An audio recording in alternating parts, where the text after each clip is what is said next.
On entend souvent dire que fabriquer une voiture électrique pollue tellement que c'est presque pire qu'un vieux char à essence, que commander en ligne serait plus écologique que d'aller au magasin, que le transport en commun pollue autant que les voitures.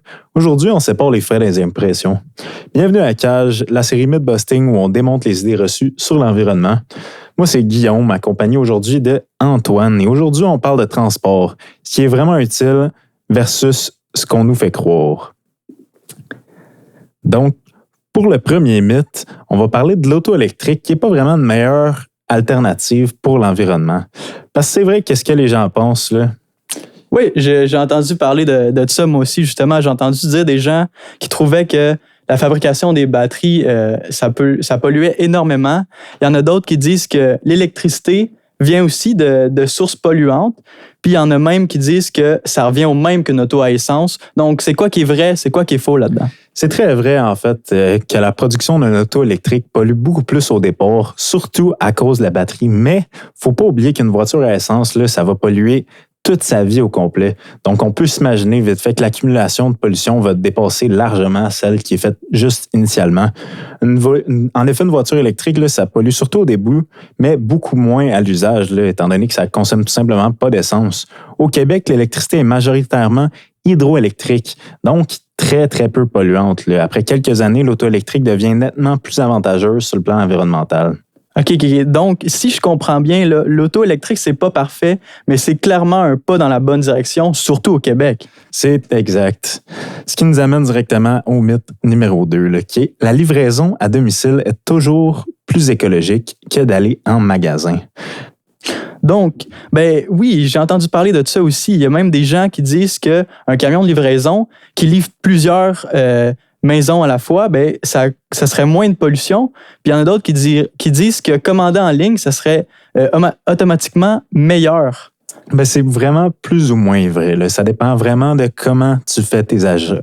Pour ce qui est de la livraison, si le camion fait un trajet optimisé, ça peut être efficace, là, mais il y a des retours très fréquents, des livraisons express qui polluent beaucoup plus parce qu'il n'y a pas plusieurs arrêts qui vont se faire sur le même trajet et plusieurs livraisons séparées tout simplement là, à des domiciles complètement différents, éparpillés un peu partout, là.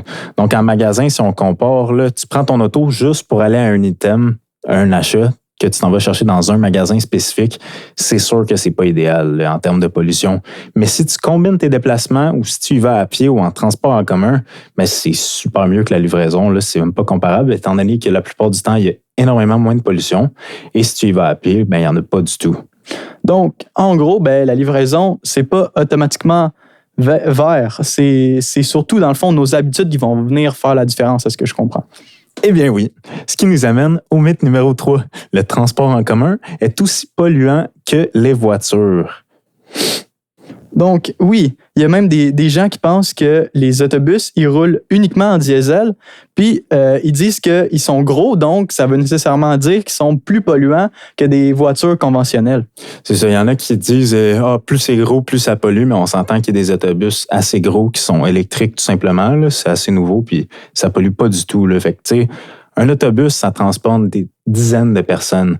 Fait que si tu t'imagines 10 autos versus un autobus, ça fait juste pas mal plus de sens que l'autobus va moins consommer, là. Si chacune des personnes prenait sa voiture, là, il y aurait beaucoup plus de congestion, notamment sur les routes. Fait que ben du trafic et beaucoup plus d'émissions par personne. Puis en plus de ça, de plus en plus de bus sont électriques maintenant ou hybrides, là. Il y en a de plus en plus, puis il y a des initiatives gouvernementales qui vont faire qu'il y en aura de plus en plus vis-à-vis le temps qui va passer, là. On a aussi des trains, puis des métros qui sont complètement électriques. Tu as vu le REM au 10-30, je ne sais pas si tu as déjà eu la chance de le prendre. Oui, je l'ai pris une couple de fois. C'est assez surprenant, là, mais oui, ça, c'est une alternative qui ne pollue pas du tout. Donc, si je comprends bien, le transport en commun, c'est pas parfait, mais ça reste beaucoup moins polluant que si tout le monde prendrait l'auto pour aller où ils veulent aller, dans le fond. Ben, c'est exact. Donc, l'auto électrique, on en retient dans ce podcast-là que c'est beaucoup meilleur à long terme. La livraison, c'est pas toujours vert et que le transport en commun, c'est très sous-estimé, même encore aujourd'hui.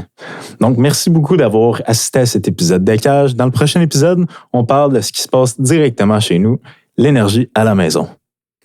Merci. Ce podcast a été créé dans le cadre d'un concours sur la sensibilisation au changement climatique et le contenu n'a pas été approuvé par la NAQ.